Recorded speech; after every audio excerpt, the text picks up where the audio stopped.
Hi guys, get ready with me para mag-check if magkano ngayon yung iPad. So, recently kasi guys, nagkakaproblema ako sa time tracker ko, lalo na if sabay-sabay silang ginagamit. Kaya pupunta ko ngayon sa Robinson para i-check if baka naka-promo yung home credit ngayon at may pa zero down payment sila, di ba? Pero hindi pa naman talaga as in 100% sure na bibili talaga ako kasi it's not in the budget. Pag siguro naka-zero down payment sila tsaka zero interest rate, baka pwede kong patusin yun.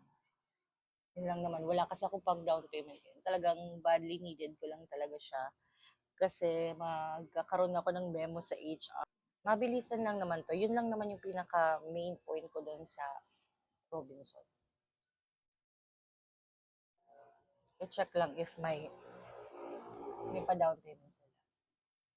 Bet na bet ko talaga tong Fit Me from Maybelline. Kasi tignan mo naman, di ba? Nakaka-blur siya ng kineso sa mukha. Anyway. So, pag-pray lang natin na naka-zero down payment sila ngayon. At i-check natin to. Baka lang naman. Isa talaga sa mga goal ko ngayong 2026 is magkaroon ng iPad. Nasa vision board ko yun. Vision board? Nasa vision board. Nasa vision board ko siya. So, although hindi siya nasa timeline,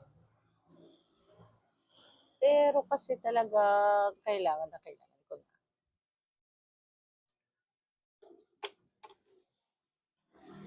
Next naman natin is mascara. Mostly ng makeup ko is galing Focallure. And last, lipstick na lang. Then we're good to go.